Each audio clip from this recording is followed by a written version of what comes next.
Hai semua, Assalamualaikum warahmatullahi wabarakatuh. Bersama-sama lagi kita dengan Ustazah dalam channel HWK Channel, iaitu Ustazah Asnawati Kambali. Untuk kali ini kita akan membincangkan tajuk pelajaran yang kedua dalam tajuk tingkatan 5 bidang Al-Quran, iaitu surah Al-Hajj. Bagi murid-murid yang ada buku teks ataupun yang telah download buku teks digital, bolehlah buka muka surat 7 hingga 11 untuk pelajaran kita pada hari ini. Okay, murid-murid semua, dalam kita membaca Al-Quran jangan syok sendiri, ya, ikut sedap mulut kita je, tetapi kita kena baca mesti kena ikut tajwid yang betul, dengungnya, panjang pendeknya, kemudian dari segi fasahah, mahraj huruf, ya, kena baca dengan betul. Jangan kita baca syok sendiri, ikut kita rasa seronok dengung kat sini, seronok panjang kat sini. Okey, jadi itu kena alert.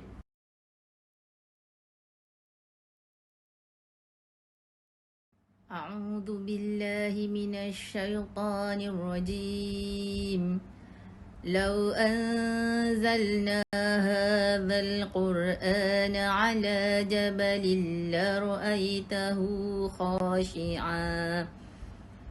خاشعا متصدعا من خشية الله وتلك الأمثال نضربها للناس لعلهم يتفكرون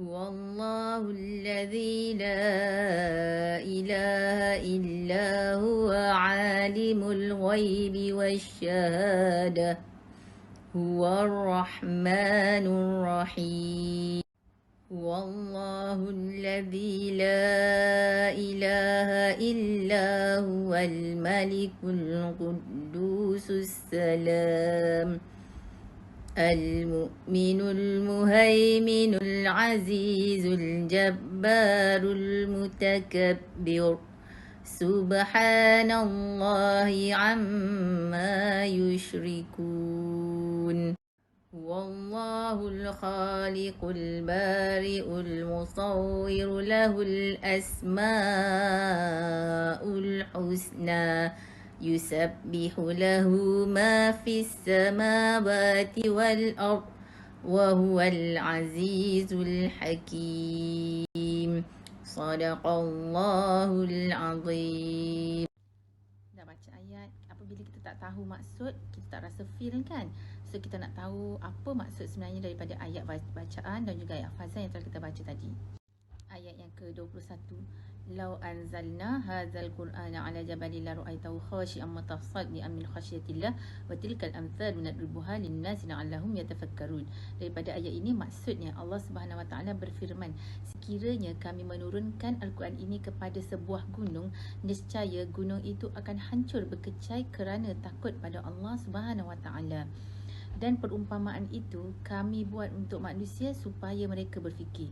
Jadi korang rasa dapat fikir tak? Kenapa Al-Quran ini diturunkan ke atas bukit atau gunung yang bersifat gagah perkasa, tetapi diturunkan Al-Quran ke atasnya, maka gunung itu akan hancur berkecai kerana takut kepada Allah. Jadi perumpamaan ini Allah buat perbandingan.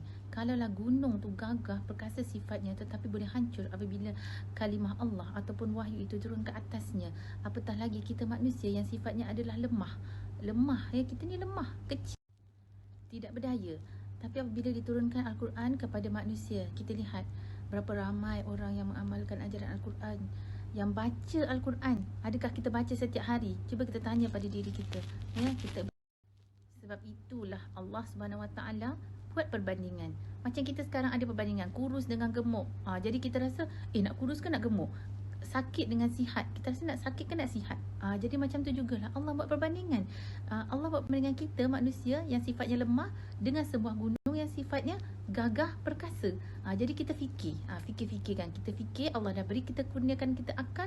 Adakah kita fikir gunakan dengan baik? Adakah kita nak terus ingkar dengan perintah Allah ataupun kita melaksanakan apa yang Allah Subhanahu Wa Taala telah perintahkan?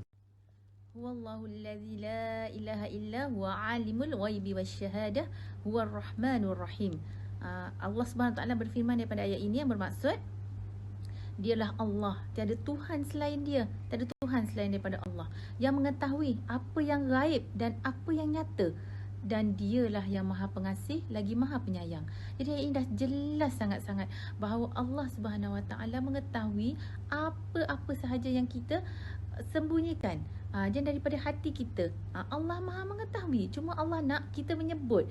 Kalau misalnya kita nak berdoa, Allah dah tahu apa yang kita nak. Contoh, kita nak SPM dapat 8A. Tapi kita kena berdoa. Berdoa sebagai hamba, kita kena meminta, dan Allah suka orang yang meminta. Jadi kita berdoa kepada Allah Subhanahu Taala, betapa kita menunjukkan macam mana kita inginkan sesuatu itu.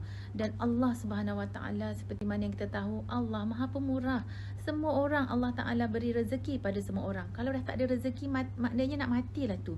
Sama ada orang Islam atau bukan Islam, Allah Subhanahu Taala sangat pemurah bagi apa-apa sahaja. Ya, tetapi Allah Subhanahu Taala sangat penyayang kepada orang yang beriman, yang mana orang beriman inilah yang Allah Subhanahu Taala akan lindungi dan selamatkan mereka daripada azab api neraka. Itu bezanya dengan orang bukan Islam. Wallahu alladhi la ilaha illa huwal malikul quddusus salamul mu'minul muhaiminul azizul jabbarul mutakabbir. Subhanallahi amma yusyrikun. Yang bermaksud tiada Tuhan selain daripada Dia, yakni Allah Subhanahu Wa Taala yang maha suci, yang maha sejahtera, yang maha mengurniakan keamanan, yang maha memelihara, yang maha perkasa, yang maha kuasa, yang memiliki segala keagungan. Maha suci Allah Subhanahu Wa Taala daripada segala apa yang mereka persekutukan. Allah Subhanahu Wa Taala memiliki sifat-sifat yang sangat-sangat sempurna, yang tidak ada satu pun sifat-sifat itu pada makhluk Allah. Wallahul khaliqul bari'ul musawwiru lahul asma'ul husna yusabbihu lahu ma fis samawati wal ard wa huwal azizul hakim. Sadaqallahul azim. Maksud dia daripada ayat ini, dialah Allah. Bertasbihlah kepada Allah segala apa yang ada di langit dan di bumi, dan dialah yang maha perkasa lagi maha bijaksana. Jadi makhluk-makhluk Allah Subhanahu Wa Taala, apa sahaja yang Allah Subhanahu Wa Taala jadikan, semua mereka bertasbih, semua mereka patuh dengan perintah Allah Subhanahu Wa Taala. Ya, kalau ikan berenang ikut cara yang Allah telah tetapkan dengan sunnatullah. Tak ada ikan berenang tiba-tiba ikan tak nak berenang, dia nak berjalan pula. Suka hati akulah, dia kata. Lepas tu kalau matahari, dia kata hari ni aku tak nak memancar lah, hari ni aku nak menghilangkan diri. Bumi, hari ni aku tak nak berputar lah, ibaratnya. Tetapi semua makhluk patuh kepada Allah SWT, termasuklah tumbuh-tumbuhan, termasuk haiwan.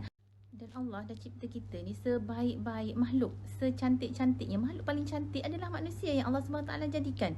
Jadi kita semua ni dah cantik, tak perlu lagi kita nak cuba ubah ciptaan-ciptaan Allah, ya, yang mana zaman sekarang nak ubah ciptaan, hidung tak mancung nak mancungkan, ya, mulut tak mungil nak mungilkan, cocok sana cocok sini, akhirnya bukan jadi cantik jadi tak cantik. Kening tak cantik, kita cukur habis, lepas tu kita lukis pula. Jadi seolah-olah kita menafikan yang Allah beri pada kita tu tak cantik. Kita masuk kepada intisari ayat ini, iaitu Al-Quran adalah merupakan mukjizat agung yang diturunkan kepada Rasulullah sallallahu alaihi wasallam. Isi yang kedua, kita hendaklah menerima Al-Quran dengan penuh keyakinan dan secara keseluruhannya. Bukan kita pilih-pilih. Macamlah kita nak pergi pasar, kita pilih yang ini tak cantik aku tak nak ambil, yang ini cantik aku nak beli. Kita pilih-pilih tawar-menawar. Tidak pada hukum Allah Subhanahu Wa Taala. Tidak sekali-kali, ya. Dan seterusnya, hanya Allah Subhanahu Wa Taala yang layak disembah, dan Allah sahaja yang mengetahui segala isi hati manusia. Allah Subhanahu Wa Taala memiliki segala sifat kesempurnaan dan keagungan sebagai pencipta alam. Jadi Allah maha sempurna, maha bijaksana. Jadi jangan kita bila orang kata kita pandai, orang kata kita cantik, orang kata kita hebat, kita terus rasa belagak. Kita ni ada ciri-ciri riak dalam diri kita. Tapi kita kena dalam hati, kita kena istighfar. Kalau orang puji kita pun, kita kembalikan pujian itu kepada Allah. Seluruh makhluk bertasbih kepada Allah Subhanahu Wa Taala tanpa mempersekutukannya. Ini seperti mana tadi yang saudara jelaskan, ya. Alhamdulillah, selesai untuk pembelajaran kita pada hari ini. Terima kasih semua yang mendengar. Semoga bermanfaat.